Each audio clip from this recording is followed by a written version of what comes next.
Tempo do Advento, segunda semana, sábado. Tema 14. O exame de consciência. Pontos a meditar. 1. Os frutos do exame de consciência diário. 2. O exame. Um encontro antecipado com o Senhor. 3. Como fazê-lo. Contrição e propósitos. Pelo sinal da Santíssima Cruz, livrai-nos Deus, nosso Senhor, dos nossos inimigos. Em nome do Pai, do Filho e do Espírito Santo. Amém. Meu Senhor e meu Deus, creio firmemente que estás aqui, que me vês, que me ouves. Adoro-te com profunda reverência. Peço-te perdão dos meus pecados e graça para fazer com fruto este tempo de oração. Minha Mãe Imaculada, São José, meu Pai, Senhor, meu anjo da guarda, intercedei por mim.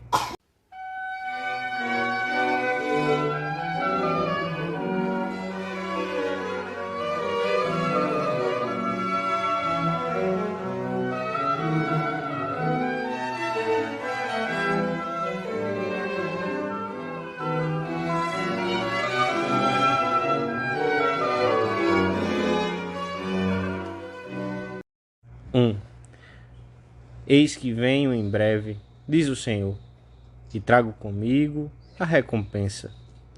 Darei a cada um segundo as suas obras. A lei de Moisés mandava cumprir o preceito do dízimo. Devia-se entregar para a manutenção do templo e para o serviço do culto a 10ª parte dos cereais, do mosto e do azeite. Os fariseus, rigoristas, sem amor, levavam o preceito mais longe, faziam pagar o dízimo da menta, do anis e do cominho, plantas que, pelas suas propriedades aromáticas, eram cultivadas às vezes nos jardins das casas. São Mateus anota umas palavras muito duras do Senhor, a propósito da hipocrisia dos fariseus e da sua falta de coerência. Ai de vós, escribas e fariseus hipócritas, que pagais o dízimo da menta, do anis e do cominho, e não vos preocupais com o mais grave da lei, a justiça, a misericórdia e a boa-fé. Bom seria fazer aquilo sem omitir isto. Guias cegos, que coais um mosquito e engolis um camelo. Na vida dos fariseus, podemos observar, por um lado, uma minuciosidade asfixiante, por outro, um grande relaxamento em coisas verdadeiramente importantes. Tinham abandonado o mais grave da lei, a justiça, a misericórdia e a boa-fé. Não tinham sabido entender o que o Senhor realmente esperava deles.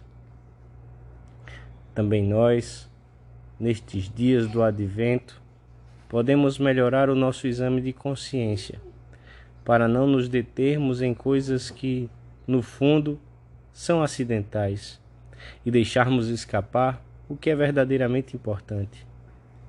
Se nos acostumarmos a um exame de consciência diário, breve e mais profundo, não cairemos na hipocrisia e na deformação dos fariseus.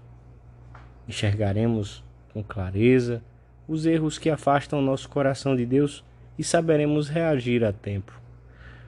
O exame é como um olho capaz de ver os recantos íntimos do coração, seus desvios e apegamentos. Por ele sou iluminado, evito os perigos, corrijo os defeitos e endireito os meus caminhos.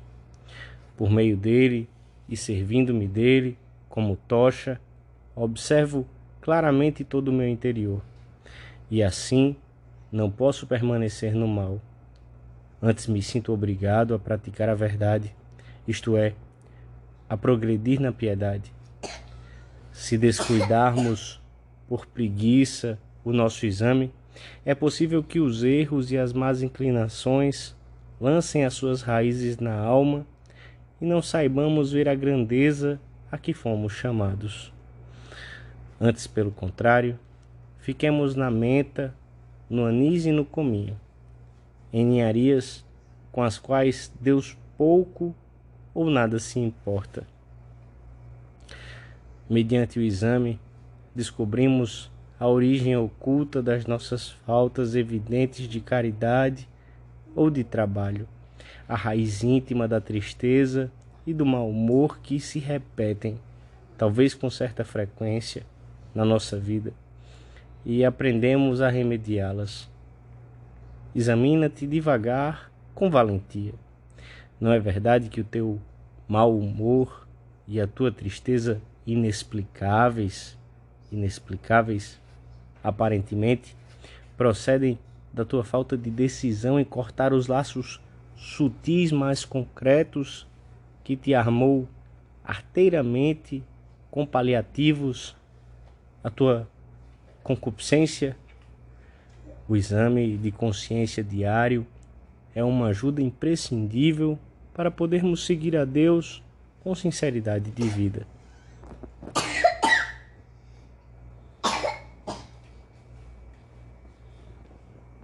Dois. O exame diário de consciência é uma revisão a fundo daquilo que escrevemos na página de cada dia.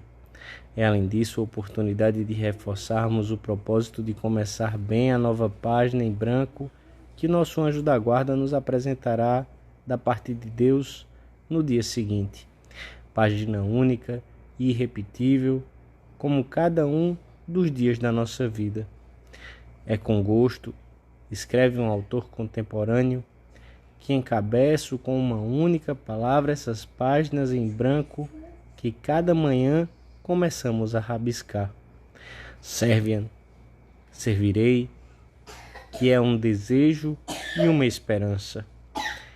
Depois deste início, desejo e esperança, quero escrever palavras e frases, compor parágrafos e encher a página de uma letra clara e nítida, que mais não é do que o trabalho, a oração, o apostolado, toda a atividade do meu dia.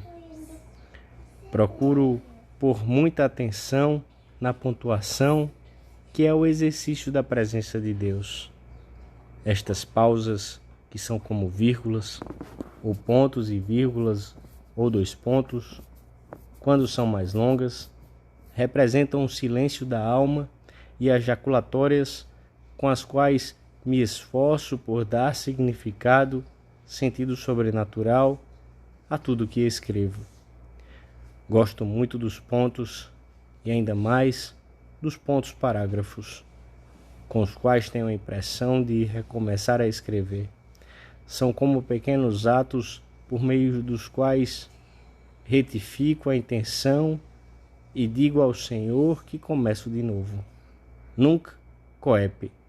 Agora começo, com a vontade reta de o servir e de lhe dedicar toda a minha vida, momento a momento, minuto a minuto. Ponho também a maior atenção nos acentos, que são as pequenas mortificações, por meio das quais a minha vida e o meu trabalho adquirem um significado verdadeiramente cristão. Uma palavra não é acentuada, é uma ocasião em que não soube viver cristamente a mortificação que o Senhor me enviava. Essa que Ele me tinha preparado com amor, essa que Ele desejava que eu descobrisse e abraçasse com gosto. Esforço-me para que não haja riscos, emendas ou manchas de tinta, nem espaço em branco. Mas quantas vezes fracasso? São as infidelidades, as imperfeições e os pecados, e as omissões. Dói-me muito ver que não existe quase nenhuma página em que não se tenham manifestado a minha insensatez e a minha falta de habilidade. Mas consolo-me e recupero a serenidade rapidamente, pensando que sou uma criança pequenina, que ainda não sabe escrever e que precisa de uma régua para não escrever torto, e de um mestre que lhe dirija a mão para não escrever bobagens. Que bom mestre é Deus nosso Senhor, e que imensa paciência tem comigo.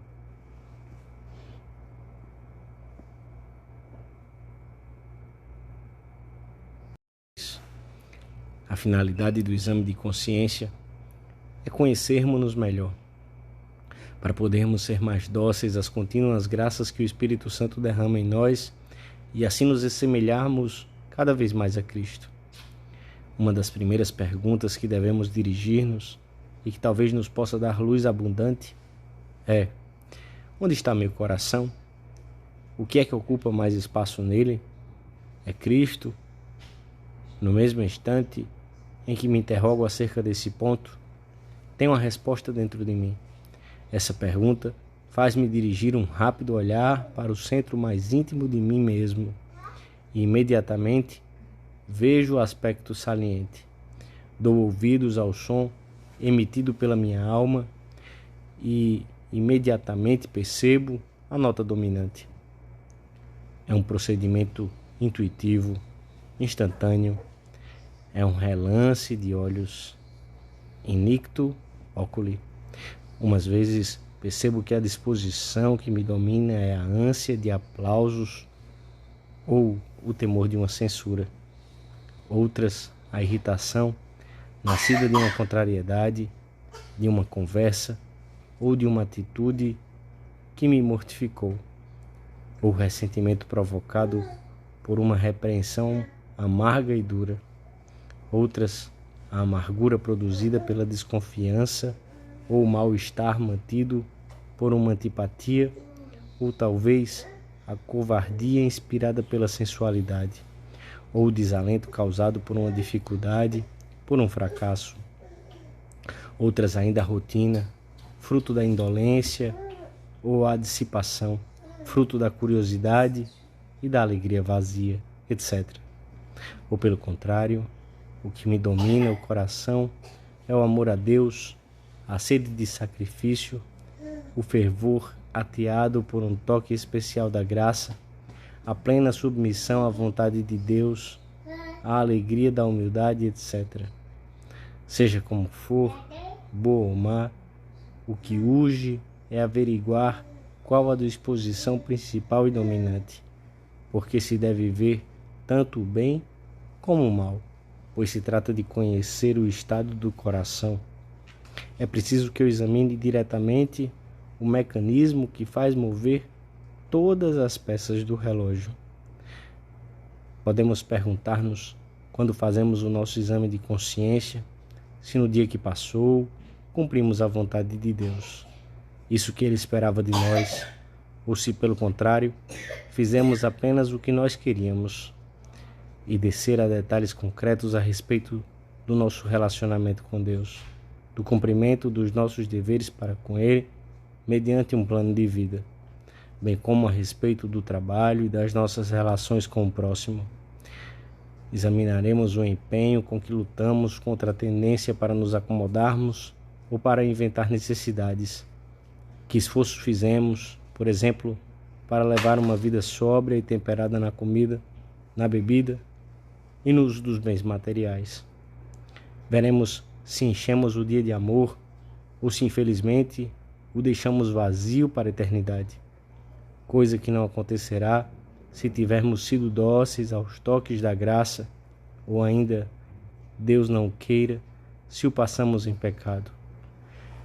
É como um pequeno juízo antecipado a que nos submetemos. Observaremos assim algumas coisas que devem ser levadas em conta para a próxima confissão e faremos um ato de contrição, porque, se não há dor, o exame é inútil. Faremos ainda um pequeno propósito, que poderemos renovar ao iniciar-se o novo dia, no oferecimento de obras, na oração pessoal ou na Santa Missa. E ao acabar, Daremos graças a Deus por todas as coisas boas que nos trouxe o dia que se encerrou. Dou-te graças, meu Deus, pelos bons propósitos, afetos e inspirações que me comunicaste nesta meditação. Peço-te ajuda para os pôr em prática.